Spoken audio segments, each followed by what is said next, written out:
ನಿಯಮಿತ ಸ್ತನ ಪರೀಕ್ಷೆಯಿಂದ ಸ್ತನ ಕ್ಯಾನ್ಸರ್ ಅನ್ನು ತಡೆಯಿರಿ. ಆರಂಭಿಕ ಹಂತದಲ್ಲಿ ಪತ್ತೆ ಹಚ್ಚಿದ್ರೆ ಕ್ಯಾನ್ಸರ್ ಅನ್ನು ಗುಣಪಡಿಸುವ ಸಾಧ್ಯತೆ ಹೆಚ್ಚು. ಸ್ತನ ಕ್ಯಾನ್ಸರ್ನ ಆರಂಭಿಕ ಪತ್ತೆಗಾಗಿ ಸ್ಕ್ಯಾನ್ ಮಾಡಿಸಿಕೊಳ್ಳಿ. ಸಂಪರ್ಕಿಸಿ ನಂಜಪ್ಪ ಆಸ್ಪತ್ರೆ, ಕುವೆಂಪು ರಸ್ತೆ, ಶಿವಮೊಗ್ಗ. ದೂರವಾಣಿ ಸಂಖ್ಯೆ 0812268000 ಅಥವಾ 0812223967 ಮತ್ತು ಮಾಗನೂರು ಬಸಪ್ಪ ರಸ್ತೆ, ದಾವಣಗೆರೆ. ಸಂಪರ್ಕಿಸಿ 0812260111 ಅಥವಾ 081922603333. ಸರ್ಫಾ quotes, ಸರ್ಫಾ quotes,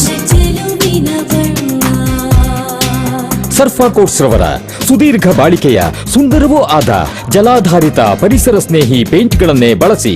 ಸರ್ಫಾ luxury emulsion paint, odourless, low VOC, good for health, good for earth. Sarfa coats. Cricket ಅನ್ನು ಬೆಳೆಸಲು ಎಲ್ಲೆಡೆ ಸಂಚರಿಸುತ್ತಿದ್ದೇನೆ. ಶಿವಮೊಗ್ಗಕ್ಕೆ ಬರಲು ಬಹಳ ಸಂತಸವಾಗುತ್ತದೆ. ಹಲವಾರು ಬಾರಿ ನಾನು ಶಿವಮೊಗ್ಗಕ್ಕೆ ಕ್ರಿಕೆಟ್ ಆಟಕ್ಕೆಂದು ಬಂದಿದ್ದೇನೆ. ಎಲ್ಲೆಡೆ ಒಳ್ಳೆಯ ಅಭಿಪ್ರಾಯ ವ್ಯಕ್ತವಾಗುತ್ತಿದೆ ಎಂದು ಮಾಜಿ ಕ್ರಿಕೆಟಿಗ ವೆಂಕಟೇಶ್ ಪ್ರಸಾದ್ ತಿಳಿಸಿದರು. ಶಿವಮೊಗ್ಗದಲ್ಲಿ ಪತ್ರಿಕಾಗೋಷ್ಠಿ ನಡೆಸಿ ಮಾತನಾಡಿದ ವೆಂಕಟೇಶ್ ಪ್ರಸಾದ್, ತಾಂತ್ರಿಕವಾಗಿ ಅಧ್ಯಕ್ಷ ಸ್ಥಾನದ ಚುನಾವಣೆಯಲ್ಲಿ ಕಣದಿಂದ ಹಿಂದೆ ಸರಿದ ಕಾರಣ ನಾನು ಅವಿರೋಧವಾಗಿ ಆಯ್ಕೆಯಾಗಿದ್ದೇನೆ. ಕೇವಲ 200 ರೂಪಾಯಿ ಕಟ್ಟಲು ವಿಫಲವಾಗಿ ಚುನಾವಣಾ ಕಣದಿಂದ ಹಿಂದೆ ಸರಿದಿದ್ದಾರೆ. 200 ರೂಪಾಯಿ ಕಟ್ಟುವ ಸಣ್ಣ ವಿವೇಚನೆ ಇಲ್ಲದ ಶಾಂತಕುಮಾರ್ ಇನ್ನೇನು ಕ್ರಿಕೆಟ್ ಅನ್ನು ಉಳಿಸುತ್ತಾರೆ ಎಂದು ಪ್ರಶ್ನಿಸಿದರು.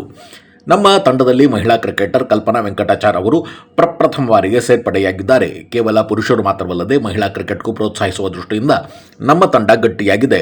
ಬ್ರಿಜೇಶ್ ಪಟೇಲ್ ಅವರು ಕ್ರಿಕೆಟ್ ಅನ್ನು ಹಾಳು ಮಾಡಿದ್ದಾರೆ. ಜೂನ್ 4ರಂದು ನಡೆದ ಘಟನೆ ಮರೆಯಲು ಸಾಧ್ಯವೇ ಇಲ್ಲ. RCB ತಂಡದ ಅಭಿನಂದನೆ ಸಮಾರಂಭದಲ್ಲಿ ಉಂಟಾದ ಗಲಭೆ ಇಂದಿಗೂ ದುಃಖವಾಗುತ್ತಿದೆ. ಬ್ರಿಜೇಶ್ ಪಟೇಲ್ ತಂಡದ ಪರಿಣಾಮವೇ ಅಂದಿನ ಘಟನೆಗೆ ಕಾರಣ.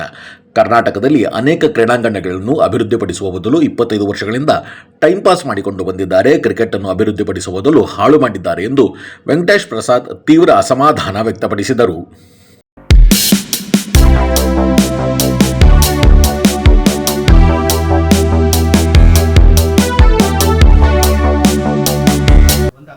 ಮುಲಾಜೆ ಇಲ್ಲ ಸರ್, ಅದನ್ನೇ ನಾವು ಹೇಳ್ತಿರೋದು. ಇವಾಗ ಅದಕ್ಕೋಸ್ಕರ ಬರ್ತಾ ಇದ್ದೀವಿ ನಾವು ಮುಂದಕ್ಕೆ. ನಾವೆಲ್ಲರಿಗೂ ಆಪರ್ಚುನಿಟಿಗಳು ಮಾಡಿಕೊಡ್ಬೇಕು. ಒಳ್ಳೆ ಒಂದು ಸ್ಟ್ರಕ್ಚರ್ ಸಿಸ್ಟಮ್ಗಳು ಹಾಕ್ಕೊಡ್ಬೇಕು. ಅದನ್ನೇ ಮಾಡೋಕ್ಕೆ ಬರ್ತಾ ಇದ್ದೀವಿ ನಾವು. ಇವಾಗ ಇಲ್ಲಿ ತನಕ ಆಗಿಲ್ಲ ಅದು. ಇವಾಗ ನಾವು ಮಾತಾಡ್ತಿದ್ದಂಗೆ IMs ಹತ್ರ ಸುಮಾರು ಹತ್ರ ಮಾತಾಡ್ದಂಗೆ ಅವ್ರುಗಳು ಸ್ವಲ್ಪ ಒಂಥರ ಕೋಪದಲ್ಲಿ ಮಾತಾಡ್ತಾ ಇದ್ರು ಕೆಲವರು. ಯಾಕೆ ಅಂತಂದರೆ ಲಾಸ್ಟ್ 3 ವರ್ಷದಲ್ಲಿ ಅವ್ರಿಗೆ ಏನಂದರೆ ಏನು ಮಾಡಿಕೊಟ್ಟಿಲ್ಲ. ಅವ್ರ ಮಾತು ಕೇಳಕ್ಕೆ ಜನ ಇಲ್ಲ ಇಲ್ಲಿ. ಸೊ ನಾವು ಪಾಪ ಹೌದು, ಖಂಡಿತ ಖಂಡಿತ ಖಂಡಿತ ಖಂಡಿತ ಇನ್ಸ್ಟಿಟ್ಯೂಷನಲ್ ಮೆಂಬರ್ಸ್ ಮುಲಾಜೆ ಇಲ್ಲ. ನಾವೆಲ್ಲ ಸೇರಿ ಬೆಳೆಸಬೇಕು ಅಂತಲೇ ಮಾತಾಡ್ತಾ ಇರೋದು ನಾವು. ನಾವೆಲ್ಲ ಸೇರಿ ಕ್ರಿಕೆಟ್ನ ಮುಂದೆ ತೊಗೊಂಡೋಗ್ಬೇಕು ಅಂತಲೇ ಹೇಳ್ತಾ ಇರೋದು ನಾವು ಯಾವಾಗಲೂ. ಇದು ಯಾರು ಬೆಂಗಳೂರಿಂದ ಕಂಟ್ರೋಲ್ ಮಾಡೋದರ ಇರಬಾರ್ದು.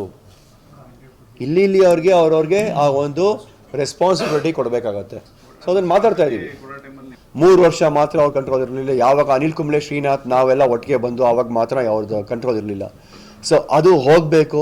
ಕ್ರಿಕೆಟ್ ಉದ್ಧಾರ ಆಗಬೇಕು. ಮೆಂಬರ್ಸ್ಗೆ ನಾವು ಅವರು ಒಂಥರ ಫೌಂಡರ್ಸ್, ಅವ್ರ pillars of KSCA, pillars of Chinnaswamy stadium.